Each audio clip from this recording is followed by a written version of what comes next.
Bonjour à tous, bonjour et bienvenue à ce 19e colloque de la Seine en partage et ses affluents.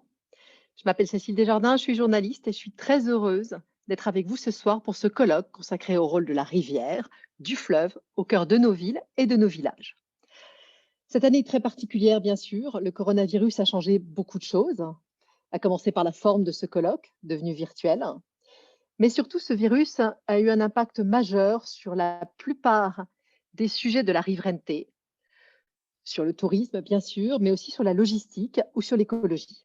Il aura à terme des conséquences sur l'urbanisme et sur la façon de penser nos rives. C'est sur tous ces sujets que nous reviendrons avec nos experts à travers différents formats, des interviews, des tables rondes, des présentations qui nous mèneront jusqu'à environ 17 heures. Au fil de cet après-midi, vous pouvez poser des questions, bien sûr, à nos intervenants via Zoom, hein. Il suffit de poster vos questions en commentaire. Vous voyez là que c'est déjà possible. Je les retransmettrai à la fin de chaque intervention dans le respect de notre timing, bien sûr.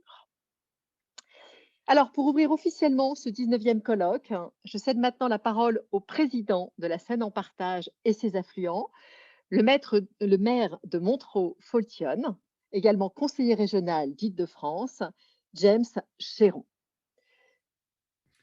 James, Cécile, c'est à bonjour, vous. merci.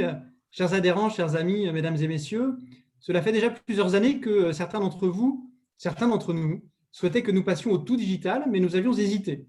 Nous pensions que notre grand colloque d'automne créait l'occasion de mieux nous connaître, de nous rencontrer physiquement entre gens de l'amont et gens de l'aval. Et il est vrai que cette rencontre d'automne nous avait bien souvent permis de tisser des liens plus étroits entre riverains, de la source à l'embouchure. Mais cette cruelle pandémie qui ravage la planète tout entière nous oblige à adopter cette distanciation physique au sens très large du terme, et plutôt que nous n'aurions sans doute fini par le faire, je veux croire que cela ne changera rien à l'intérêt de ce 19e colloque de notre association. Nous avons choisi comme thème cette année le fleuve, la rivière, au cœur de la ville, du village. Autant dire que nous voyons large et que nous souhaitons nous adresser aussi bien aux élus des plus grandes agglomérations riveraines de la Seine qu'à ceux des plus petites communes au bord des plus modestes affluents, et que nous souhaitons aussi aborder tous les problèmes qui se posent aujourd'hui à tous les riverains. Tout le monde le dit et le répète, le coronavirus est en train de changer la face du monde. Après cette catastrophe planétaire, plus rien ne sera plus jamais comme avant. Et même si ce genre de prévision est généralement un peu excessive, il est évident que ce cataclysme va chambouler nos habitudes, notre vie quotidienne, notre économie, nos modes de transport, nos vacances, bref, bien des choses. Tout va changer, pour les riverains comme pour tout le monde, bien sûr. Si ce n'est qu'en observant ce qui se passe déjà, nous nous apercevons que sur beaucoup de plans, les riverains se retrouvent au premier rang de ces changements radicaux. Et que donc les élus riverains se posent des questions, et c'est à ces questions que nous allons essayer de répondre tous ensemble aujourd'hui. On nous dit que la pandémie, le confinement, le déconfinement, le couvre-feu, le reconfinement et les menaces de nouvelles restrictions incitent d'innombrables habitants de grandes agglomérations urbaines à souhaiter quitter ces grandes agglomérations pour partir s'installer dans des villes moyennes, voire dans de petits villages, pour peu que ces villes ou ces villages, parfois oubliés, aient des attraits à offrir. En clair, la pandémie aurait considérablement accéléré un mouvement entamé depuis déjà quelques temps, ce fameux désir des citadins de retrouver un peu de nature, de calme, de douceur de vivre à la campagne pour fuir le métro, boulot, dodo de l'univers des bars, des tours, des échangeurs ou du béton. Il est évident que nos communes riveraines ont bien souvent, et par définition même, des attraits considérables pour attirer ces citadins à la recherche de cette douceur de vivre. Mais sommes-nous prêts à accueillir cet exode d'un type nouveau ? Cette nomadisation des villes vers les campagnes, pour reprendre un terme des démographes à la mode, pourrait-elle permettre un développement économique inespéré dans certaines communes riveraines ? Voilà une question à laquelle il va nous falloir répondre. Autre sujet, à titre d'exemple, toujours, autre question qui se pose, le tourisme. Depuis sa création au début de ce siècle, notre association milite en faveur d'un développement du tourisme fluvial et fluvestre du bassin de la Seine, en faveur d'une valorisation de toutes nos richesses historiques, architecturales, patrimoniales, nos cathédrales, nos basiliques, nos châteaux, nos paysages, immortalisés par les plus grands peintres. Et reconnaissons qu'à part l'essor des paquebots fluviaux, dont nous nous réjouissons, mais qui n'apportent pas forcément grand-chose à nos communes riveraines, tous nos efforts n'ont pas, jusqu'à présent, apporté les fruits que nous étions en droit d'espérer. Or, là aussi, là encore, la pandémie pourrait bien avoir rebattu les cartes et en faveur de nos communes riveraines.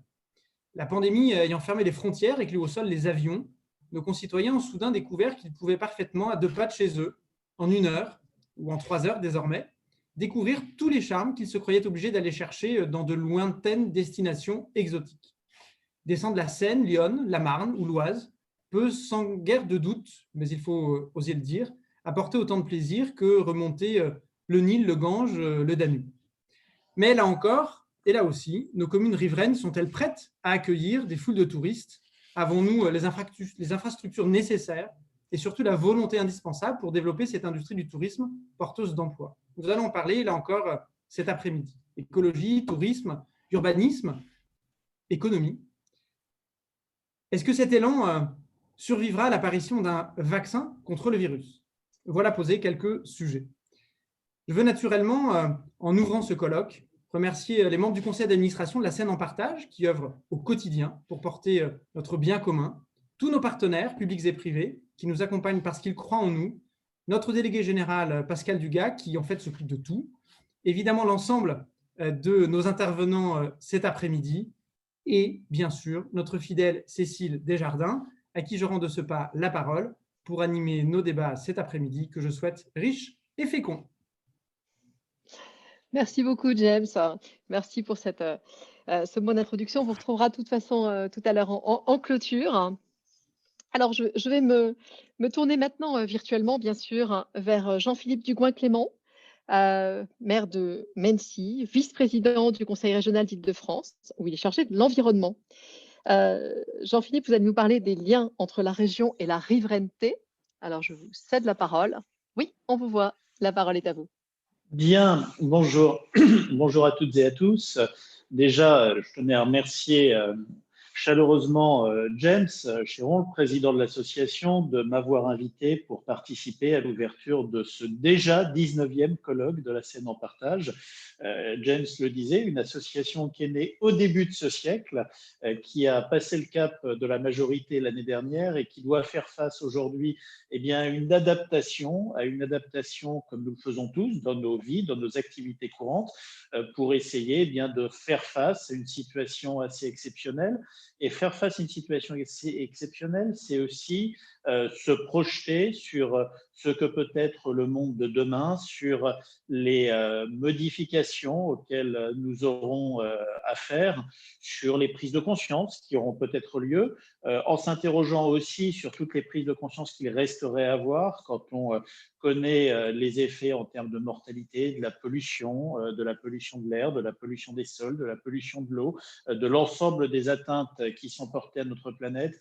On peut aussi s'interroger au-delà de la pandémie et de la crise de la Covid sur jusqu'où nous devrions accélérer nos changements de modèle. La Seine en Partage, pour moi, c'est une association remarquable de par l'engagement qui est celui de l'association sur la sensibilisation des acteurs, la lutte contre les incivilités, la lutte contre les pollutions.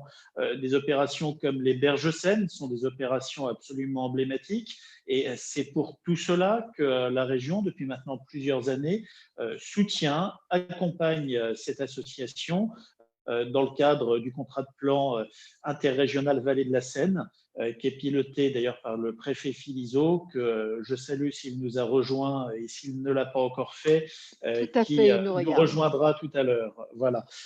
Donc, je vous disais, heureux d'intervenir pour ouvrir ce colloque, évoquer le rôle de la région, parce que parler de la région Île-de-France comme parler de Paris sans parler de la Seine et de ses affluents, c'est quelque chose qui est impossible.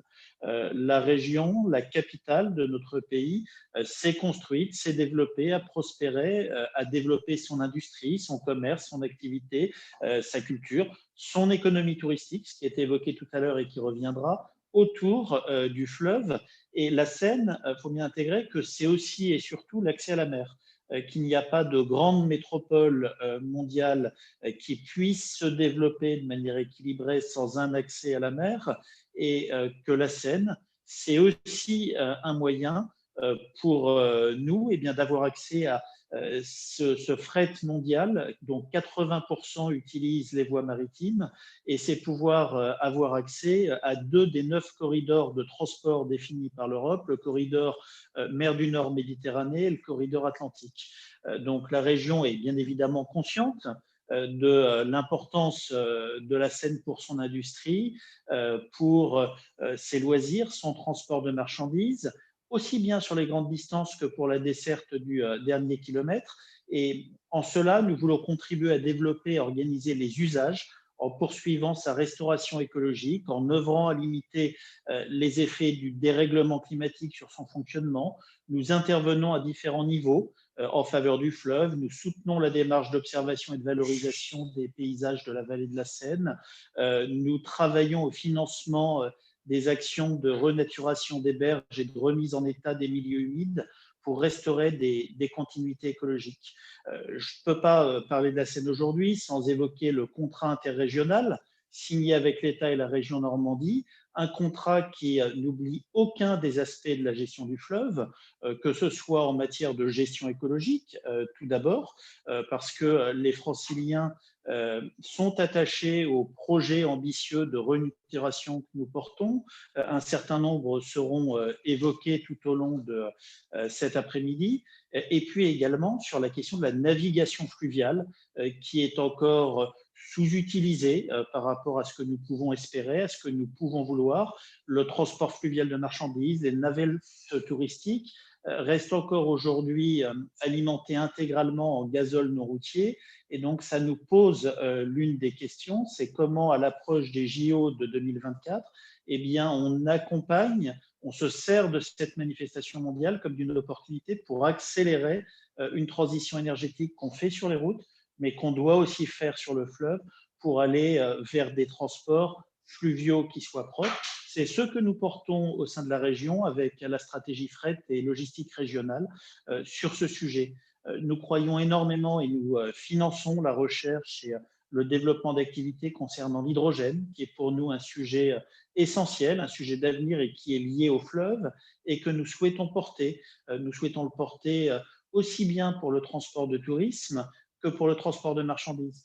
Et pour préparer cette intervention, on me donnait un exemple que je trouve extrêmement parlant, c'est que le passager d'une navette fluviale alimentée au gazole non routier induit 2 fois plus d'émissions de gaz à effet de serre que le passager d'un véhicule léger neuf à parcours équivalent.